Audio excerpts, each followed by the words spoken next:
Hi everyone, a very good morning to all of you. We started studying semiconductor devices in the last session where we studied on what basis we divided the solids into three types: conductors, insulators and semiconductors. Like band theory, conduction band, valence band. Also, we have studied the difference between intrinsic semiconductor and extrinsic semiconductor. But in the whole chapter, we discuss mainly about two semiconductors. Those are silicon and germanium. And after that, to use the semiconductor as a device, we made a device called junction diode or PN junction diode. Then we studied how to overcome the difficulties after the formation of PN junction diode. Like the type of connection, forward bias and reverse bias. All those things we have studied in the last session. So when you consider a PN junction diode, we said like at the junction one region called depletion region where only negative and positive ions left with, such that a potential difference develops, such that an electric field develops, which is called barrier potential or barrier field. To overcome that, we apply the external voltage in forward bias. But in reverse bias, we got almost less current, very less, zero current. So the diode will conduct only in forward bias. Like the general representation of a diode is this one. And you have to connect like P with positive side, N with negative side.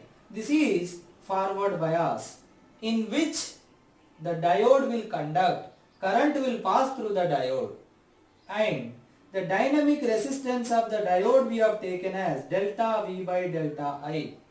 And if you take the reverse polarity, P with negative, N with positive, then it is called reverse bias, where the diode will not conduct. Where the diode will not conduct because of less current. And the one major disadvantage with the semiconductor is because of rise in temperature or because of application of high voltage to overcome the barrier potential and all, the substance or the material get damages easily. That is the one big advantage with semiconductor. But in the circuit, if you working with the semiconductors, then the noise is very less, sound is very less, hammering noise is very less. Also, it is very quick to respond immediately after switching on. The circuit will come to quick action compared to other elements. So, this way, when you understand the PN junction diode and semiconductor device, right? Also, we have studied one more thing, that is VI characteristics, where we have taken the voltage on y-axis and current on x-axis, and this is forward bias region, where initially there is no current, but at a particular voltage current starts and then increases, and that particular voltage we called as knee voltage. What is that? Knee voltage. So this is in case of forward bias. So the initially there was no current in the diode because barrier potential opposes. When the external applied voltage overcome this value, at a particular value, that is called knee voltage, current starts increases, and we said that it doesn't obey Ohm's law. It does not obey Ohm's law. Means the VI graph is not a straight line passing through origin, like in case of conductors, V proportional to I. Here it is not. That's why the resistance in forward bias for a diode is not voltage by current. For a change in voltage, there is a corresponding change in current. So the change in voltage by change in current is called resistance. But we named it as dynamic because it keep on changes. So dynamic resistance. So that is what we will take it as average. Averagely, what is the change in voltage? What is the change in current? So that value we call it as dynamic resistance of diode. That is what forward bias. But in reverse bias, what we have seen, the current is almost zero. Why? Because the forward bias, when you consider, the current is due to majority charge carriers in P and N. Large number, so the current is very huge. But in reverse bias, the current is due to minority charge carriers of P and N.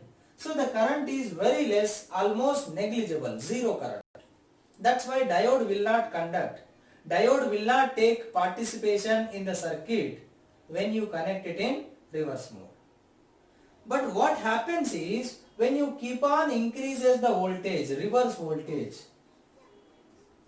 bias voltage, RB voltage, if you keep on increases, you connected in reverse bias mode and this external voltage you are keep on increasing at a particular voltage called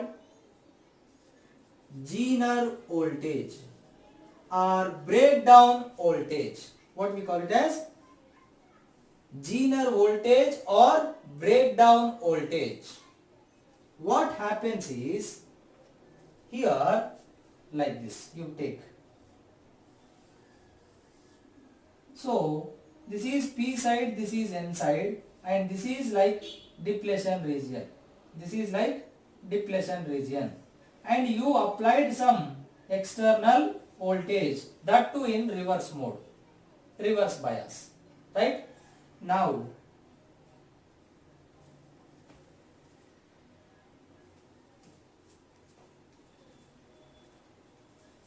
here, because of this reverse voltage, the charges which crosses the junction which causes the current are minority charge carriers and the number is very less. That's why current is very less. But once you keep on increasing this voltage at a particular voltage called Zener voltage in this region. What is this region? Depletion region. What is depletion region? When you kept P and N in contact up to certain region, hole and electron recombination takes place. So that here the electron hole pair does not exist. They recombine. But because of this reverse voltage, these recombined bonds again breaks. That means electron becomes free again and moves towards N side because of the voltage. So that because of this reverse high voltage, there is a sudden break in the covalent bonds existing in the depletion region, so that there is a rise in the number of charge carriers. Earlier, when the voltage was very less, only minority charge carriers were giving the current flow. But now because of the high voltage you applied in reverse mode, RB voltage, the breaking of covalent bond happens within the depletion region, so that the electron moves towards N side, so that the current value increases in the circuit, that is reverse current increases. So in reverse bias also, because of high voltage, you can get very large current. So there is a rise in the current, but that rise in current happens in two different ways. And whatever that breakdown we are calling, that is two types. One is avalanche breakdown, another one is Zener breakdown. There are two types of breakdowns. Breakdown means apply high reverse voltage so that here bonds will break, so that more charges will generate, I mean electron hole pair generate, so that more current will produce. That too reverse current only. But why these two types? Because here depending upon the doping level, doping level means here.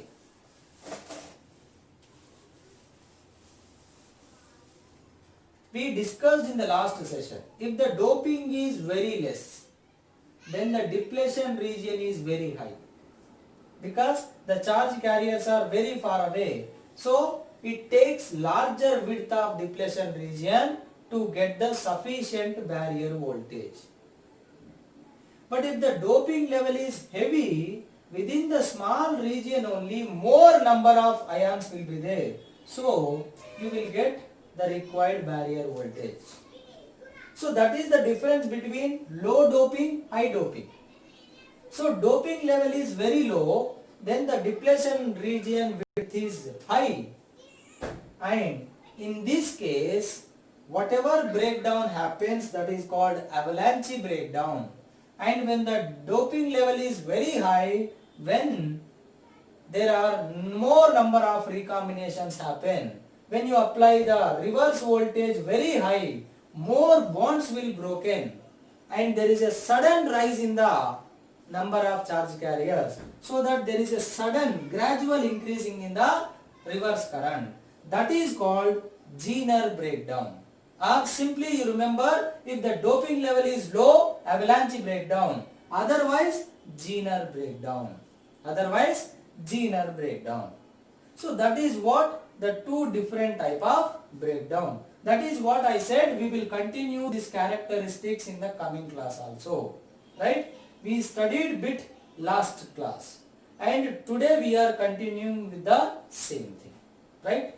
So based on this only, one diode will work, that is called Zener diode. What is that? Zener diode. So the diode or the junction diode which works in reverse bias, that is called Zener diode, which we represent with this symbol. This is P side, this is N side. But this always should be connected in what? Reverse mode. That's why we have given one name called Zener diode. Because in reverse bias only that Zener voltage will be there, Zener breakdown will be there. That's why they have given the name as Zener diode, where the symbol is different. Normal diode means like this, PN diode. But this is Zener diode. So here, if you connect it in reverse mode with high voltage, then this diode will conduct. So that's why it always works in what? Reverse bias. And that diode, what we call it as? Zener diode. But we prefer silicon over germanium as Zener diode because of high thermal properties, means it is more resistant to rise in temperature. Germanium easily collapses than silicon. That's why we prefer silicon over germanium. So usually silicon is the material preferable for Zener diode. Right? Now, good.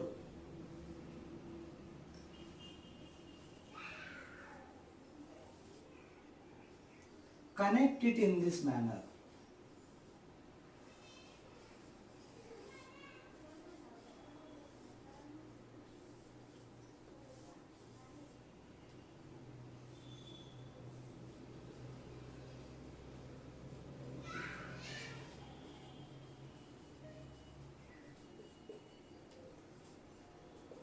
So what is the one major application with the Zener diode is you can use it as voltage stabilizer. You can use it as voltage stabilizer. Voltage stabilizer means what? You can apply some constant voltage across one device, TV, fridge, AC. You need stabilizer. A device which can apply stabilized voltage, that is called the stabilizer, which we can get from the Zener diode. See here, this is our output. Here this is our input. Like from outside, suppose our home, the current is coming from the transformer. So this is our input. If you give this input directly to the device, because of the fluctuations happens in the input, the material, the device get damages. Usually we use stabilizer to give proper desired voltage, to maintain constant voltage. So that is what we will do here. So how we will apply the one particular constant voltage here is, see here we have connected one Zener diode with some Zener voltage. Every Zener diode has some voltage. As I said, it works in reverse bias with particular high voltage. That is the Zener voltage. Let's take that is Vz. Now, when you connect a Zener diode in parallel with one load resistor across which we will take our output. So from here we will take the output and apply to some device. So here input will fluctuate, but we need one constant output, stabilized output. So how can we get that constant or stabilized output? Here fluctuations can happen. So here input voltage or input current may vary. But there are two possibilities. What are those two possibilities? When current goes from here, here two paths are there. Current will divide into two ways. But whatever current is coming through Zener diode, it will apply some voltage drop across this one, and if that voltage is not sufficient or less than Vz, because Zener diode will work only in reverse bias at only particular high voltage. Suppose if the input is not sufficient such that the voltage across this one, let's take here V1, here V2. If V1 is less than Vz, then Zener diode will not conduct. Zener diode, current will pass through it, less current, voltage will be applied, but here the remaining voltage will go, so that here one constant voltage will be maintained. How much is that output voltage? V2 equal to here. Now this is not conducting because input is low. As input is not sufficient, this will not conduct. When this will not conduct, this is not a part of circuit. Then the circuit will become like this. This is our output. This is our input. Like this is R, this is RL. Now we are applying some voltage. V input. Now two resistors are connected in series. Then in series, how the voltage will be divided? You have learned in current electricity. So if you want to find voltage across this one, that will become RL, that resistance, by total resistance into input applied. So V2 will become RL by R plus RL into V input. So as long as the input is not sufficient, to conduct Zener diode, then this much voltage will go, right? But when voltage is very less, then the device will not get damaged, because device can be operated up to some voltage. When the input is beyond its level, then it gets damages. But here we are talking now, the input is not sufficient to conduct this one, not very high, low voltage only, so that the input will give some output voltage which is safe for the device. But when this voltage increases, fluctuates, when this voltage increases, input increased, then what happens? Input current also increases. Then Zener diode may conduct. So whatever excess of voltage happening because of fluctuations, whatever excess of current happens, that will conduct the Zener diode. But in reverse mode, the Zener diode can bear very high current. As we have seen in the graph, the current will increase suddenly, gradually to very high value. Still, Zener diode is safe. So, whatever excess of input will come, that will pass through Zener diode, not through this one. So that the Zener diode is safe. And for whatever may be the current, here what is the voltage across it? Vz only. Because it will operate with that voltage Vz. It doesn't matter, even the current is slight greater. So, these two are now connected in parallel. Earlier this was not conducting, this is the circuit. But now this is conducting. So both are in parallel. Here Vz means here also Vz. So always whatever may be the current, here voltage is Vz, same voltage is here. So output also V0 equal to how much? Vz. One constant voltage will be maintained in the output, which is equal to how much? Voltage of Zener diode. But Zener diode also has some limit. When input current is very high, then this will get damages.